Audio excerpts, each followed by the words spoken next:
Un recordatorio que nos permite ver las características del axón con su cubierta mielina.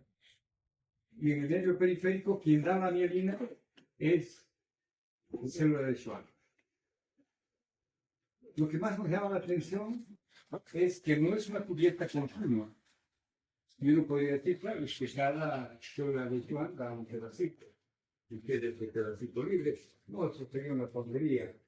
Entonces, lo fabuloso que es el sistema nervioso.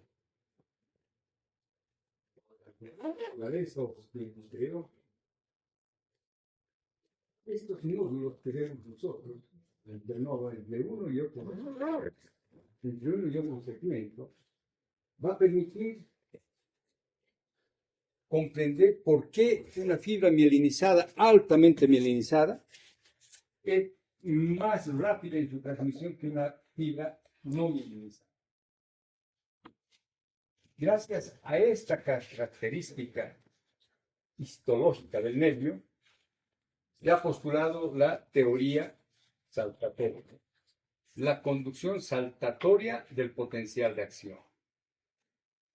Entonces, el potencial de acción viaja de un punto al otro punto y al otro punto.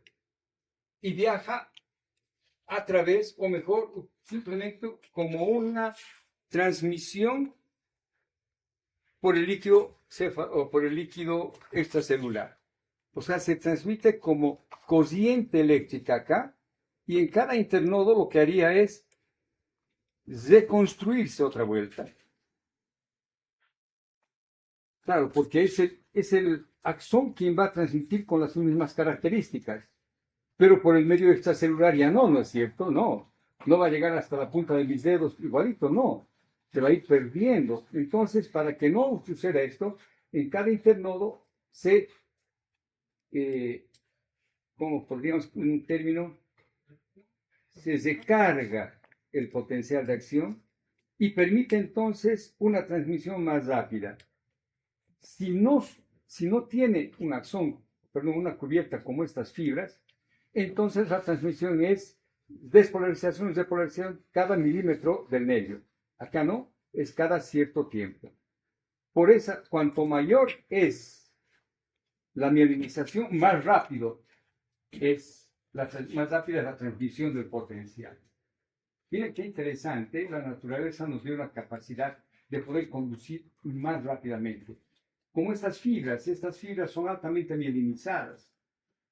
Y vemos un grupo de fibras que son menos mielinizadas y algunas, las más delgadas, van a ser fibras mielina. Y son las de transmisión más lenta. Un nervio es complejo. Esto es un corte de un nervio. Podríamos decir de un nervio largo, el ciático, podríamos imaginarnos. Y es un nervio, es una expresión muy bonita de la longitud del nervio. El nervio largo, ese axón puede medir 70 centímetros desde la emergencia de mi columna hasta la punta del pie, puede tener 70 centímetros. Y tiene estas características, una gran cubierta, el nervio propiamente tiene una gran cubierta, que se llama epineuro. Entonces el epineuro va a delimitar un número de fibras nerviosas. Luego vemos que paquetes, aquí podemos observar,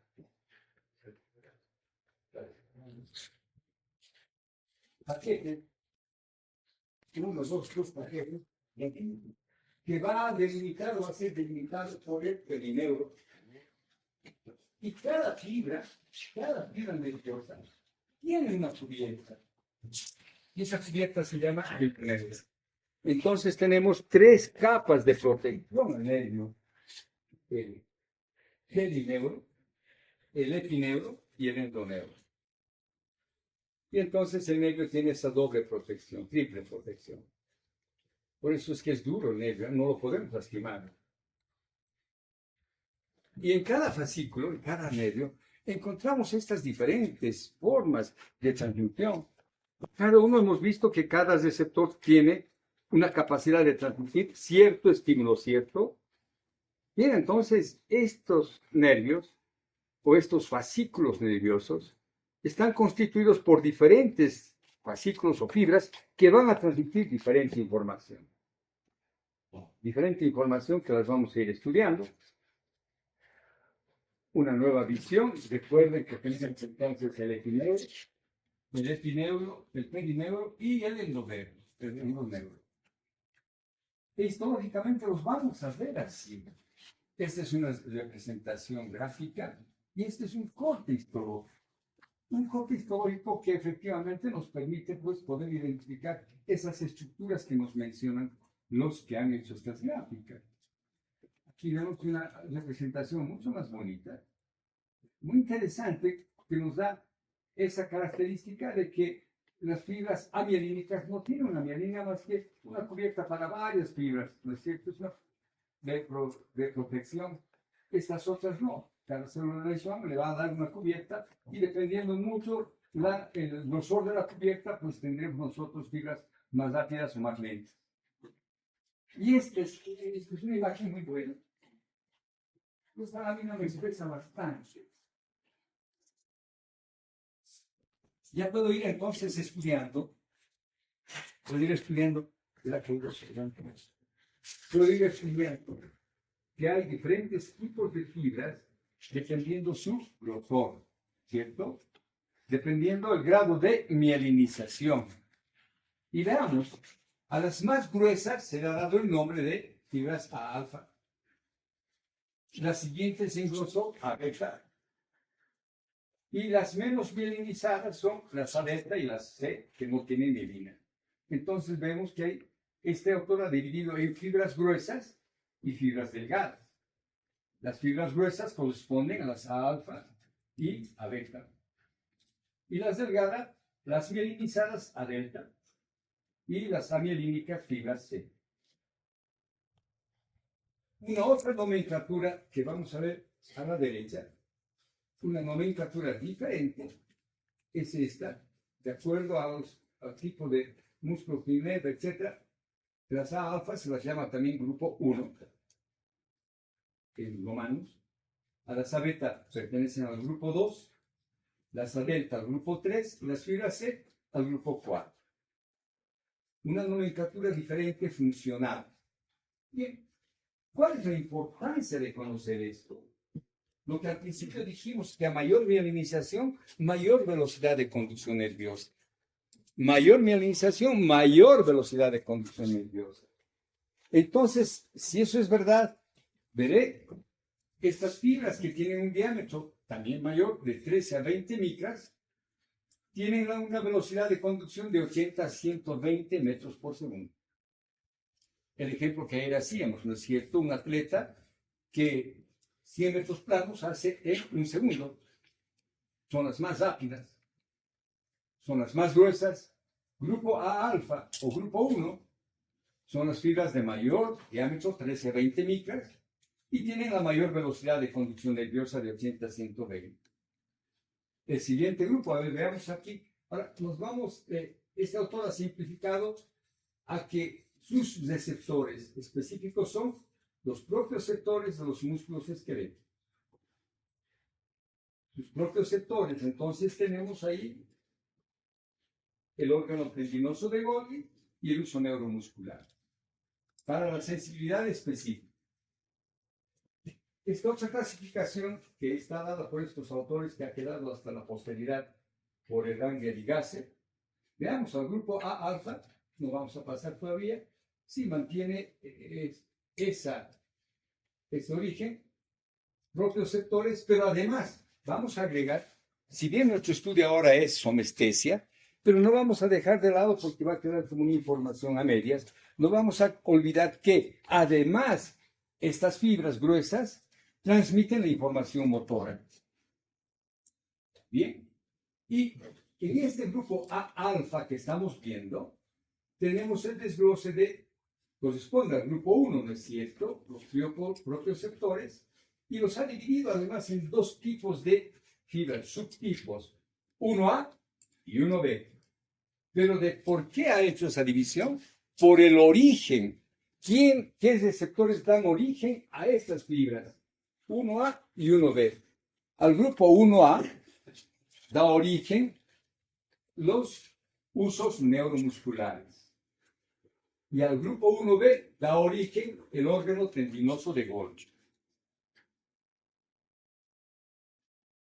Está claro, ¿verdad? Miren, vayamos otra vuelta a la figura de la izquierda, las fibras alfa que tienen, además, el grupo 1, son fibras gruesas, 13 a 20 micras, alta velocidad, 80 a 120, y vienen de los propios sectores de los músculos esqueléticos.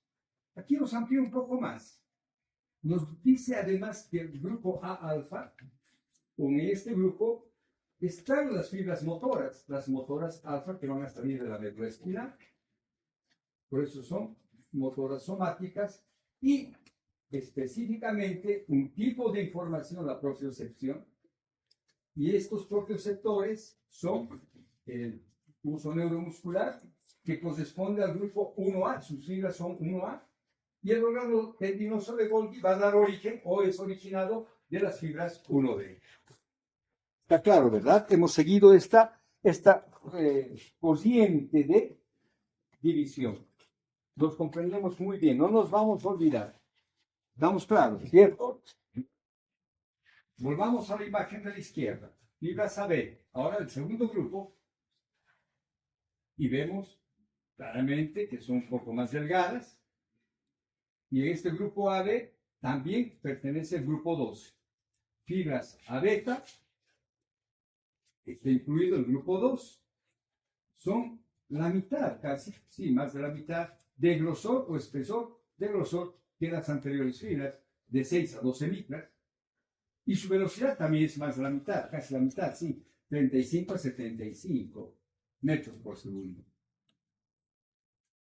Una mitad de diámetro respecto al anterior, 6 a 12 micras, y también la velocidad es de 80, casi la mitad, y de 120 a 135. Estamos ahí.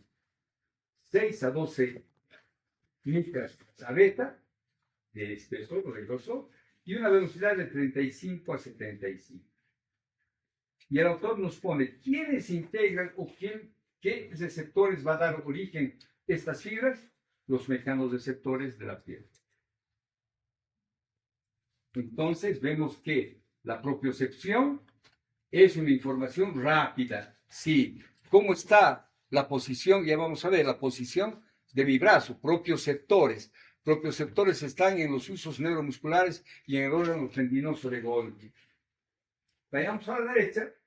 Y a la derecha, las fibras A beta no tienen subgrupo, pero corresponden a las fibras 2 numéricas. ¿Y quiénes están? Tacto y presión. Sí, mecanorreceptores, tacto y presión. Como la figura de la izquierda es una figura estrictamente de las fibras nerviosas sensitivas, entonces vean que se ha saltado lo que a la derecha tenemos las fibras gamma, A alfa, A beta y A gamma. No está a la izquierda porque estas fibras A gamma son estrictamente fibras motoras que van a inervar a los receptores del uso neuromuscular. En motricidad vamos a ver la importancia del uso neuromuscular. El uso neuromuscular es un receptor muy complejo, muy interesante. El neuromuscular es una fibra nerviosa modificada. Es un receptor, pero es una fibra nerviosa, es una fibra muscular modificada. ¿Qué significa esto? Este uso neuromuscular, al decir que es un músculo modificado, entonces vamos a ver que tiene el aparato contráctil, sí, fibras de actina y miosina, pero en los extremos. Y en el centro están los núcleos. Es una fibra polinuclear. Al centro están los núcleos y como tiene esa fibra contráctil, entonces ahí va a ir esta inervación motora para que se contraigan. Las fibras entonces A, gamma, inervan al uso neuromuscular. Inervan a las fibras motoras del uso neuromuscular. Por eso, estas fibras A gamma no están incluidas dentro de esta imagen de la izquierda. ¿De acuerdo? ¿Han comprendido, verdad? Entonces, ¿qué tenemos nosotros como fibras A? A alfa, a beta, perfecto. A gamma, no como sensitivas, solamente como motoras. Y tenemos las A delta. Vayamos ahora a la figura de la izquierda. Y las A delta corresponden al grupo 3. Son pobremente mielinizadas, con un diámetro muy bajo de 1 a 5 micras, bajísima, y su velocidad también se ha reducido a 5 hasta 30 metros por segundo. Fibras más lentas, menos mielina, más lentas. ¿Y qué transmiten? Transmiten el dolor y la temperatura. Las fibras A delta, pobremente mielinizadas, delgadas, tienen un diámetro de 1 a 5 micras, velocidad baja de 5 a 30 y transmiten el dolor y la temperatura. Y veamos, efectivamente, el de la derecha no va en contra. Dolor, pero rápido, el dolor rápido, y vamos a vivir un dolor lento y un dolor rápido. Transmite la temperatura, el frío y un tacto grosero. Y numéricamente corresponden al grupo 3. Muy bien. Finalmente, bueno, luego tenemos, y no está tampoco acá en realidad, un otro grupo. Estas son A alfa, A beta, A gamma motora, A delta sensitiva, y luego de la A viene el grupo B. Es muy diferente a AB, grupo, y no está incluida dentro de la clasificación sensitiva. ¿Por qué? Porque corresponde a un grupo muy especial que son las fibras simpáticas pregangliosas del sistema nervioso autónomo que emergen de la médula dorsal. ¿De acuerdo? Entonces, por eso no está incluido aquí. Bien, entonces podemos decir que de la clasificación de Langer y Gasser, que clasifica en grupos A, B, C, 2 no son sensitivas, las A gamma y las fibras B. Las fibras A gamma son motoras y las fibras B son del sistema nervioso autónomo, simpáticas preganglionares. Muy bien, entonces luego vayamos al último grupo, que es el grupo C. El grupo C que corresponde numéricamente a la clasificación al grupo. Y vean, ahí está, ese lo pueden ver, la gráfica aquí nos dice que son fibras desnudas, no tienen mielina. Y son las más lentas porque, ahora sí comprendo, en todas las otras hay la conducción saltatoria. Pero en esta que no tiene mielina, no hay la conducción saltatoria. Va a tener que transmitirse con despolarización y depolarización en cada milímetro de la fibra. Va a tener que producirse ese proceso de despolarización, depolarización de extremo a extremo. Por eso son muy lentas. 0,2 metros por segundo, súper lentas. A 1,5 máximo. Perdón, 0,5 a 2, y su diámetro de 0,2 a 0,5, y dieron esta información: temperatura, dolor. Veamos acá, fibras dorsales, dolor, algunos receptores reflejos, como el calor, dolor lento, de la temperatura y el calor, las A delta en el frío, y algunos otros mecanos receptores, como el tacto grosero, y tenemos entonces las fibras que corresponden al grupo 4. Y algunas fibras simpáticas postganglionales.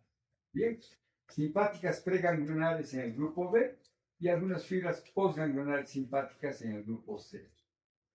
Fabulosa esta división en ambos lados nos ha complementado y nos ha hecho comprender la importancia del diámetro de las fibras nerviosas. Del diámetro porque nos da la velocidad de conducción nerviosa y además la especificidad de esa conducción, de dónde vienen, qué hacen, cuál es su función, qué transmiten.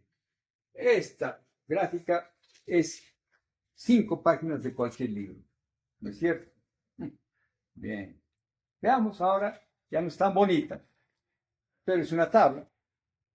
Y tenemos entonces fibras A, B, C. En las fibras A, veamos dónde está A alfa, A beta, A gamma, A delta. ¿Todos tienen mielina? Sí. Su diámetro descendente, de 3 a 20, 5 a 12, 2 a 5, 2 a 30, de términos 1, 0,2 a 5, ¿de acuerdo? O 1.5. Vean, hay diferencias. Bueno, ¿está bien? Luego nos vamos a la velocidad. Pongamos 100, 70, 6, 30 como máximo. Las beta son autónomas, no corresponden a la somestesia. Y las fibras C, y vean, siempre no hay, las A gamma son motoras, A alfa, A beta y A delta sensitivas. A gamma motoras. Grupo B, autónomas. Y grupo C, amielínicas, que llevan esta información. No hay ninguna contradicción, pero vamos a ver que la propiocepción es interesantísima, oigan. Si uno cierra, a ver, cierra sus ojos, no habla para nada, no mueva un pelo, puede describirme la posición de sus miembros inferiores. Describa, vamos. No mueva un pelo, le digo, justo se lo cruza las cartas y caramba, ya lo asinó todo, pues, oiga, ya no. Bueno, no quieren colaborar ustedes, son así, no sé. No sé por qué, oiga. El sábado dio una charla motivacional, un colegio de chiquillos ahí, de tercero medio, más chacoteando que poner atención, como ustedes. Y ahí están chacoteando, les llamaba la atención, los comprendía, porque son pues, adolescentes, ¿no? Pero ya, preguntas. Y nadie, oigan, qué increíble, bien pollas somos, ¿no? No queremos preguntar, no queremos, oigan, sacar lo que somos de adentro, pero entre nosotros, hablan todo. Pero cuando tienen que preguntar en público, una timidez terrible. Bueno, los protoceptores nos dan una información de la posición de nuestro cuerpo, de las diferentes partes de nuestro cuerpo, de la relación entre estructuras de nuestro cuerpo, por ejemplo, de la relación de la posición del muslo respecto a la pierna, o sea, la rodilla, y podemos describir muy bien y podemos imitar un lado con el otro lado. Propiocepción, también, oigan, ahí está una parte que es la sinestesia. Es decir, yo puedo describir cómo está moviéndose, con qué ángulo está. Yo puedo decir un ángulo de 90 grados, un ángulo de 180, o más cerrado, 30 o 60. Puedo describir esto, puedo describir sin la utilización de mi vista, puedo describir cómo están los dedos, cómo está el pulgar en relación al índice, y puedo hacer la pinza, y puedo imitar con el otro lado. ¿Cómo es esa información? Pues esta información de los propioceptores va a entrar por la médula espinal, va a entrar gracias a esta información por las fibras más rápidas a beta, va a llegar, luego vamos a ver la transmisión, llega a mi hemisferio izquierdo, y mi hemisferio izquierdo dice, oye, te han dicho que hagas lo mismo en el otro lado. Entonces, a través del cuerpo calloso va a ir la información a la misma área, somestésica primaria, y le dice, oye, tienes que poner esto. Ah, muy bien, entonces la área somestésica se conecta con el área motriz y le dice, ¿sabes qué? Tienes que imitar la misma posición que está tu gemelo. Ya, entonces, pum, hace eso. Toda esa transmisión se realiza gracias a estas fibras de alta velocidad, la propiocepción. Y el tacto, tenemos el tacto epiclítico, el ejemplo que ya les puse. Yo puedo, en vez de estar buscando una cosa, otra cosa, sí, a ver, ¿qué tengo en este bolsillo derecho? La tapita del flash. Sí, efectivamente está. Puedo describir cómo está, sin ver puedo sacarme el reloj, sin ver puedo ver dónde está, me está escociendo, etc. El tacto, tengo entonces el tacto epicrítico, el tacto fino, con esas características de poder describir las características de un objeto. Su peso, por una parte, puede ser la contextura, por supuesto, no es color, la contextura, los bordes, la forma. Por ese tacto fino podemos realizar esa descripción de un objeto. El dolor si es intenso, esa información va a ir rápidamente, hay un dolor lento, la temperatura, y aquí faltaba el tacto, pero este otro tacto es el tacto protopático o tacto grosero que ayer hemos mencionado, ¿no es cierto? Con el tacto grosero yo sé que hay algo profundo, pero no puedo describir la postura que hay ahí. Y sin embargo, por el tacto fino sí puedo sí puedo ver la costura, puedo palpar, sentir la costura y ver que hay una doble costura y va descendiendo hacia el hombro. Puedo describir, pero con el tacto grosero, nada, sé que hay algo. Ni siquiera puedo decir si es una tela o no, nada. Simplemente hay algo. Y puedo sentir los calcetines, pero no voy a sentir igual la costura que hay. Es increíble la diferencia entre el tacto grosero y el tacto fino, epicrítico, tacto fino, tacto prostopático o grosero. El tacto grosero es importante para sentir algo, pero el tacto fino es para describir las características del estímulo que está sobre mi cuerpo o estoy buscando. Bien, sigamos entonces con esto. Y de dolor no vamos a hablar más, porque tengo una clase específica de dolor que es muy importante. Es una de las funciones, tal vez, de todas ellas, bueno, todas son importantes, pero es una función tan importante de defensa que me dice, algo está fallando en tu cuerpo. Hay un dolor en el abdomen, uy, apendicitis, tengo que ir urgente. El dolor es una información de alarma, es una función importante del sistema nervioso. De esta lámina, no me interesa lo de arriba que ya hemos visto, sino lo que he puesto en ese cuadro. Y ese cuadro que tengo, muy bonita esa información, que las fibras A beta están activadas por un tacto ligero, el movimiento y la vibración. Muy bonito ahí. ¿Y dónde están localizadas estas fibras A beta o esas terminaciones? En la piel y en las articulaciones. En las A delta, me agrega este autor, que están activadas por un estímulo nociceptivo o nóxico breve, intenso y por estímulos nóxicos prolongados, por ambos tipos. Son activados estas fibras A delta. ¿Y dónde se localizan? En la piel, tejidos superficiales, cutáneos superficiales, también en tejidos somáticos viscerales, estructuras viscerales. Claro, me tiene que informar. Tengo que tener conocimiento de todo mi cuerpo. ¿Me interesarán, oigan, fibras o terminaciones alfa en mis intestinos? No, pues oiga, ¿qué defino hay? Una arveja que no se masticó, tengo una arveja en mi intestino delgado. No, pues oiga, no hay nada, ¿no es cierto? Pero sí necesito información del dolor. Tengo que tener percepción permanente del dolor en la punta de mi dedo gordo del pie hasta el cuero cabelludo de mi cabeza. ¿Sí? Tengo que tener esa información. Bien, las fibras C, que tienen esas características las mencionadas, bien, son activadas por intenso y prolongado estímulo nóxico que produce daño. Ojo, intenso y prolongado. Por ejemplo, podríamos decir un dolor de muelas, ¿no es cierto? Hasta que no vaya al dentista, ese dolor me está zapateando. Bien, ¿dónde se localizan este tipo de receptores que llevan la transmisión por las fibras C? Piel, tejidos superficiales, tejido somático y visceral profundo.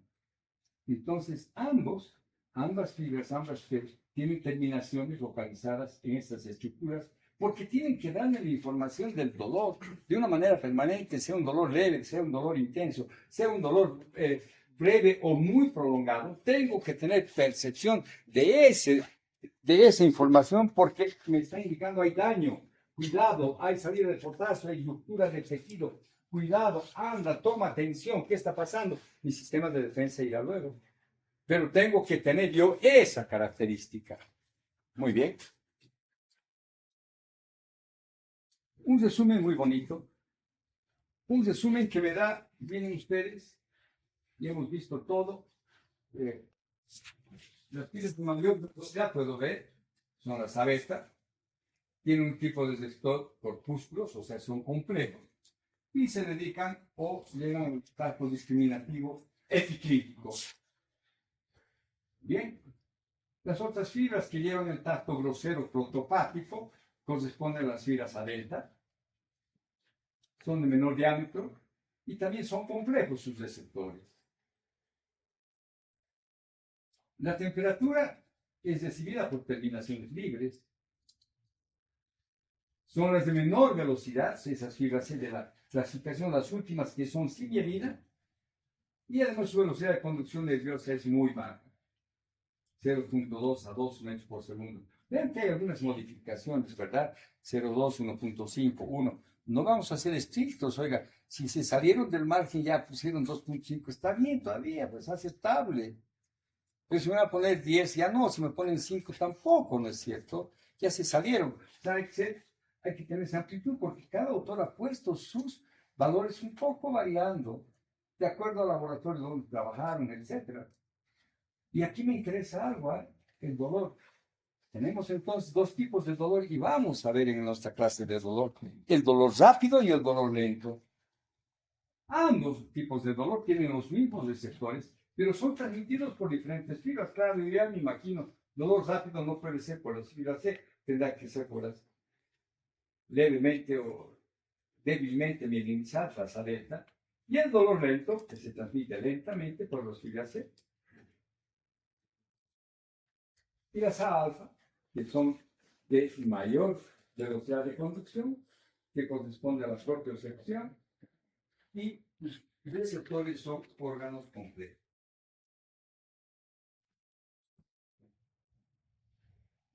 ¿Alguna duda? Mudos como siempre.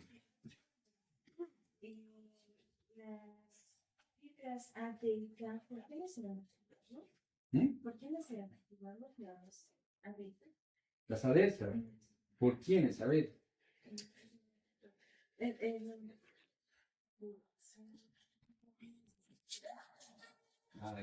Vamos a volver, eso está bien. Ahí está. Las fibras A delta. Estímulos gnósticos breves, intensos y prolongados. Nosotros son intensos y prolongados, no breves, ¿no es cierto? Bueno, entonces hemos concluido una parte importante y aprovechemos, tengo unos minutos más, media hora.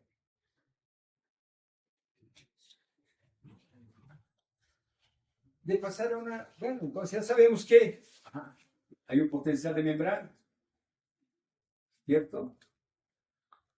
Que este potencial de membrana convierte a la célula nerviosa en una célula excitable, mudo.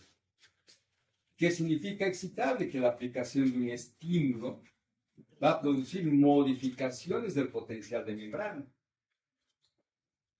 Y estas modificaciones son potenciales locales, hipo o hiperpolarizantes. Las hipopolarizantes, cuando alcanzan el umbral de excitación, producen el potencial de acción. Y el potencial de acción es transmitido a lo largo de estas fibras que hemos visto y se pasan o se transmiten de una a otra célula gracias a la sinapsis. Y en la sinapsis hemos observado que existen sinapsis excitatorias e inhibitorias dependiendo del tipo de receptor.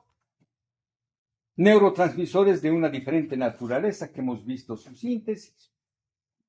Acetilcolina, adrenalina, noradrenalina, serotonina, dopamina, GABA, glicina y glutamato, ¿no es cierto? Bien. Y por otra parte, hemos observado que estas fibras nerviosas inervan diferentes estructuras con terminaciones que se llaman receptores, receptores que son clasificados de acuerdo a su función, receptores muy simples o muy complejos como el órgano tendinoso de Golgi, Krauss, Ruffini, etc., encapsulados.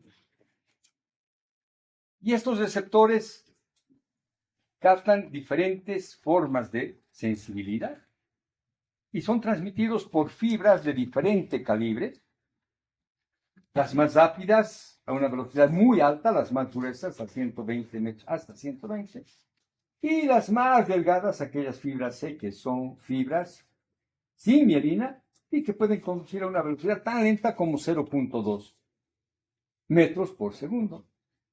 hasta, ¿no es cierto? O sea, tan lenta como es 0.2. Y bien, ahora, estas fibras que transmiten esa información con esas características de velocidad y de composición son fibras aferentes. Entonces van a entrar a la médula espinal a través de la raíz posterior. Entran a través de la raíz posterior al asta posterior. Y tenemos acá una cierta clasificación donde tenemos la propiocepción consciente e inconsciente. Por ejemplo, una división muy bonita que voy a aprovechar acá. Propiocepción consciente e inconsciente. Inconscientemente, miren qué interesante es, ustedes van cambiando de posición cada cierto tiempo y no se dan cuenta por qué.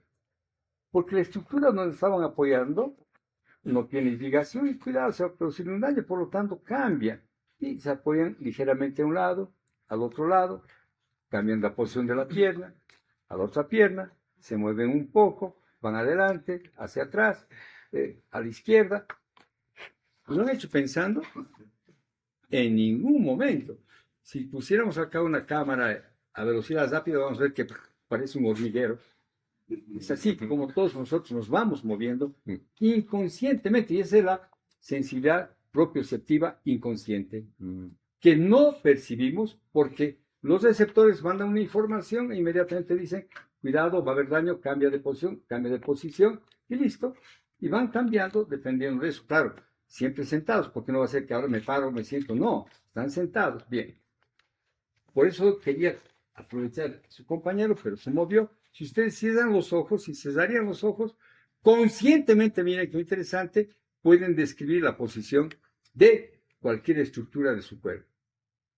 Pueden describir, cierran los ojos, pueden describir cómo está la mano derecha respecto a la izquierda, la mano respecto al antebrazo, el antebrazo respecto al brazo, el brazo respecto al hombro, y la pierna igual, como está el pie respecto o sea, utilizamos estructuras respecto a la pierna respecto al muslo y el muslo respecto a la cadera. Vean, qué increíble, podemos hacer una descripción perfecta y podemos ver cómo está la derecha respecto a la izquierda, una más flexionada que la otra, una está en extensión, la otra está en flexión.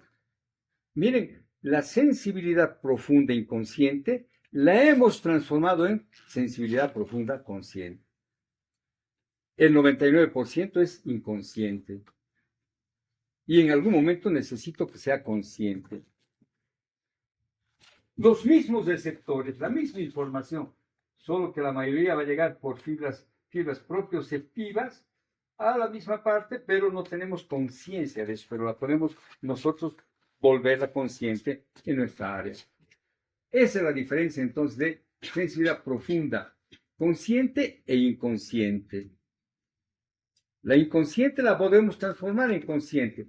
O conscientemente yo puedo utilizar o ver simplemente sensibilidad profunda consciente cuando yo quiero voluntariamente imitar la posición de un brazo, una pierna con el otro en relación a la otra. Bien. Luego vemos que el tacto y la presión ingresan también por esta fibra y observen algo interesante. Propiocepción, tacto y presión. Ipsilateralmente se dirige al cordón posterior. ¿Sí? Trazamos una línea media y tenemos la parte posterior de la médula espinal y la parte anterior. La parte posterior es sensitiva y la parte anterior es motora. Algunas fibras de la propiocepción, el tacto y la presión, siguen y atiendan, van a tomar contacto con interneuronas, las cuales a su vez toman contacto con otras interneuronas para finalmente tomar contacto con motoneuronas alfa. Y las motoneuronas alfa emiten la información motora por fibras A alfa y algunas A gamma, ¿no es cierto? ¿Para qué hacen esto? Para que pueda realizarse de acuerdo a la información que recibo, como un acto de flejo, voy a poder cambiar la posición de mi cuerpo sin necesidad de pensar, voy a girar ahora 30 grados mi pierna, listo, voy a levantar 40 grados mi brazo, nada de eso. Simplemente esta información viene. Una se va directamente arriba, ya vamos a ver luego, y las otras que hacen contacto con interneuronas en la médula espinal para que estas interneuronas desencadenen ciertos reflejos que van a haber en motricidad. El reflejo miotático invertido, reflejo de defensa, reflejo flexor, reflejo extensor cruzado. Interesante la médula espinal. Entonces, cuando hablamos de reflejo, significa que es algo inconsciente, es una información rápida. Bien. Entonces, eso nos interesa de esta gráfica. Y el dolor nociceptivo y la temperatura, fibras rojas, oigan, ninguna de estas va ipsilateralmente, sino se decusan por la comisura anterior de la médula. Algunas van a ir a hacer contacto para los reflejos con la motoneurona alfa. Esta es una motoneurona alfa, pero ninguna sube ipsilateralmente y todas van a dirigirse para tener un ascenso contralateral. Veo una interesantísima división. El sistema cordonal posterior transmite ipsilateralmente del mismo lado del cuerpo la alta sensibilidad propioceptiva, tacto y presión. Y van a formar el sistema cordonal posterior. Aquellas fibras que nacen llevando desde sectores el dolor y la temperatura, ingresan y si toman atención, pueden ver unas manchas ahí, pero no son manchas, es una sinapsis con interneuronas. Nuevamente digo interesante, la propiocepción, el tacto y la presión ingresan por la raíz posterior, al asta posterior, y luego ascienden sin hacer ninguna sinapsis, ascienden por la médula ipsilateralmente por el cordón posterior. Yo me estoy adelantando a algo. ¿Y qué pasa con el dolor y la temperatura? El dolor y la temperatura ingresan por la raíz posterior, al asta posterior, pero hacen contacto con interneuronas.